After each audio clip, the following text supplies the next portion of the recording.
Hello and welcome to the Flix Forum podcast, where each episode we go back and we look at a Netflix original film in the order of release.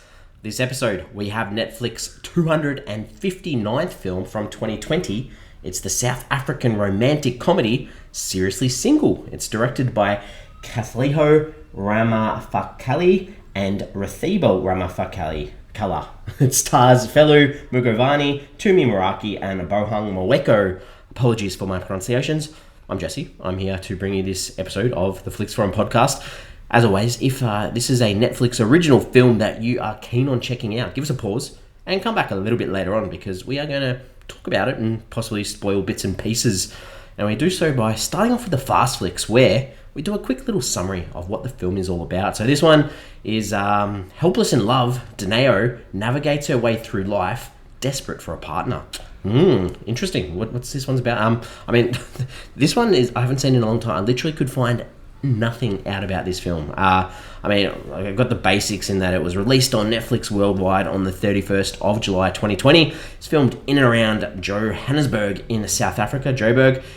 It was pretty successful in the South African film awards circuit. At the South African Film and Television Awards, it had 3 nominations, one for scriptwriting, costume design, and makeup and hairstyling. And Tumi Morake was also nominated at the African Movie Academy Awards for Best Actress in a supporting role. So a couple of nice little things there from it. Across the world, my fast flick sort of spoke about this as about a girl who is single and struggles with being single, but across the world in Portuguese this was just called Single.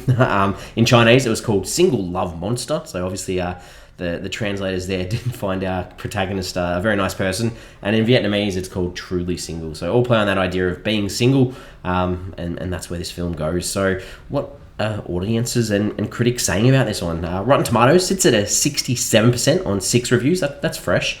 Not certified, not enough reviews. Audience a little bit lower though, sits at 30%. That's on less than 50 ratings. If we head over to IMDb, where the audiences jump on and give a rating out of 10, it sits at a 4.6. That's on about 1,300 ratings.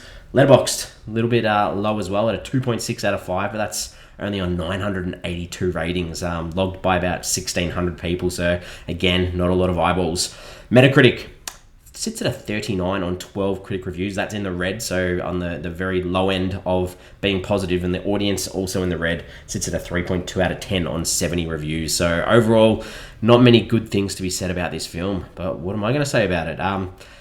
For me, the first half was a real slog. It sort of starts to find its groove a little bit, but it's still a bit all over the shop and doesn't really add anything new to the genre that we've seen so many times before in rom-coms. It's almost been done to death. So that's where we're at. But I'm going to talk about the film anyway. Characters. Danao. She's a social media manager. She's our main character. She loves using social media in her own life as well. She definitely comes across as too full on though. Someone who I think would be very hard to date, which if they're going for that idea, then they've done well, because evidence of this, I guess, is that she's constantly being broken up with, and she doesn't have this ability to understand personal space. And that whole idea of being obsessed with not being single doesn't add to anything either. So a real difficult sort of character. Her best friend, Danae's best friend, Noni, she's her flatmate, and she's sort of her guide to living a single life. Herself, Noni, she's sort of committed to not settling down or sleeping with anyone more than once herself. I really did find her grating to start off with, like a lot of sexualized comments that just didn't land. But as the film progressed, I think and maybe that's because I really didn't like Danao or Dino. I think Noni probably ended up being my favorite character in this film. We've got to talk about the males in this film too. Lunga is sort of one of the love interests of Danao, but he's two-timing her anyway. He's got a fiance. He doesn't use social media himself unless it suits him, so he doesn't get caught in being a cheater, I guess. So that's him. Max is Noni's sort of love interest, and he's the guy that sort of convinces her or makes her believe that it's okay to date. And he's a cleaner at a bar, and he seems pretty sweet, especially in the way that he sort of seduces Noni, and sort of not seduce, I guess, but sort of wins her over. So I didn't mind him. The only other character, I guess, is Pam. She's a co-worker of Daneo, and she's always in these awkward situations in the workplace where Daneo's weird as well. So they're the characters in this film. The directors, I've butchered their names already. I don't want to do it again, but Katleho, Ramaphakela, and Rethabile, Ramaphakela, they are brother and sister. They are related. They're brothers and sisters, and this is their feature debut. They've done a bit of producing work together, so a nice team to be able to, siblings working together. That's a really nice thing to see. Talk about some scenes.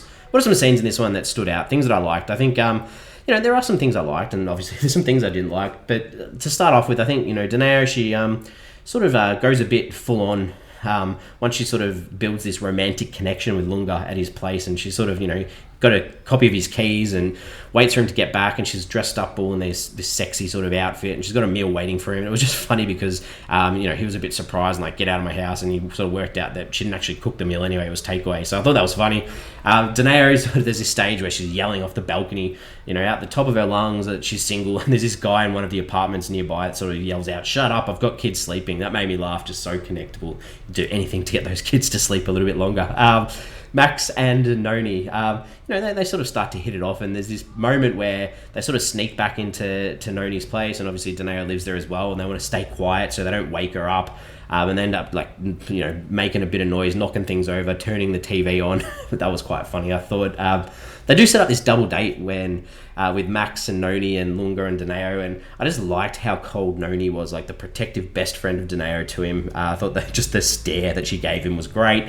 And then, at the start of the film, this is sort of going a bit out of order, but at the start we get this montage of Lunga not being happy with Daneo sort of invading his personal space in the house, and then in the bathroom, taking up cabinet space, in the bedroom, that sort of stuff. And then we get the same montage towards the end, reversed, when he's sort of turned around and, he's too full on. I thought that was really clever, a nice little tactic done there. But I do need to talk about some things I didn't like. So I've got to put it out there. Like the first half of the film, I mentioned this before, all of Noni's poor jokes, especially like the sexualized one. There was one like, she said to a guy, "If you ever want to wank again, keep your hand to yourself." Just wasn't funny. Just, not needed. Daneo, at the start, she's just sitting in her car, screaming, upset because she can't get a guy. It's in this car park, and then there's this guy in the car next to her with a bottle of booze. So random, but then they just sit there and drink, and he makes, and this is obviously Daneo meeting up with Lunga for the first time, but and he makes a comment about, "You're bounceable, I'll have sex with you." It just wasn't funny. I think that's a lot of those sexualized lines in this film. Daneo and Noni, they just smoke weed in this one scene. Like, why? I don't get it. What was the need to include it? It didn't add anything to the story. I thought that was just poor. Daneo being all about Lunga being a private guy and not using socials, but then the way that she finds out that he's actually engaged and rocks up to his bachelor party is that because he checked in online. It just didn't make sense. Didn't like that. I think the whole parcel or the delivery guy bringing all of her belongings or Daneo's belongings to her work every time she broke up with a guy. One time's okay, it just became repetitive that it happened so much. And then by the time you see it the third time, you're like looking at the boxes going, yeah, they're exactly the same boxes from all the time she's moved out. They look so fake. So that was just a little bit ordinary. Daneo and Noni, they go to Lunga's wedding undercover as like serve staff, like waiter staff, and then just make a big commotion. Lame. Daneo twerking in a bar, that was lame. There's this desperate bae video that Daneo puts out crying, and it goes viral on social media. That was lame as well. I didn't get why Daneo gave Lunga his keys to his partner back months after they'd already finished. That just seems stupid. And then we see Daneo doing online dating, and she's distracted at work because she keeps getting alerts and her phone keeps going off. And then we get this like montage of all the weird dates she goes on through this online app, and guys with weird chests and guys on leashes. I know they were aiming for laughs, it just didn't land for me. Daneo's mum, I mean, we just get her dumped in the film towards the end. She's just that stereotypical character on about, having kids, having grandchildren for me, having a house, all that sort of stuff. It wasn't needed, just in a film that could have been cut and brought back a bit. Daneo, obviously she works as a social media worker, and she pitches this campaign about fresh, healthy pills with protein. Just a horrible pitch. It just looks like done on Microsoft Word 1995 or something. So bad. Daneo chases Noni down the street at some stage after their double date, having an argument. She makes a comment out about her being a whore. It just felt so unneeded and not a nice thing to say to your best friend.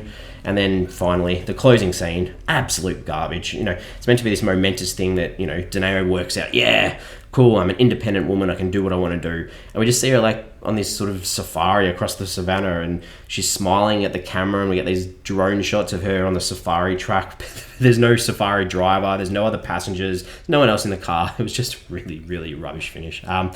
That's done for the scenes. What's this film trying to say? I mean, it did have a couple of okay moments. I think, the idea of being independent and loving yourself, you can be independent and in a relationship still, that's fine. Or you can be independent by being single too. Both of those ideas are fine. There is that idea of that strong female friendship too. Like lots of strength between these two characters, Noni and Daneo, throughout the film. So apart from some of those parts that I mentioned in the bits I didn't like, strong, that was good. Social media, obviously we've got a character who works, her living is social media, and I think it sort of pushes that idea that you need to think things through before you post things through a couple of the scenes. And then again, relationships, that idea that sometimes relationships, they're not meant to last, and holding onto the past can be dangerous when sometimes maybe the future's right there in front of you. And also that idea of being in love, the idea of being in love with not being alone rather than actually being in love, if that makes sense. It's probably really poorly worded, but that's what we see through Daneo. What did I take away from this one? I think diversity in this was really good. It was almost like it was done easily. It wasn't like it was forced upon us as an audience. We had different body sizes, languages, skin color, ethnicities. It was great. And it was just like it was a part of their world rather than being added in like we see in so many other films. So a nice little positive thing there for me.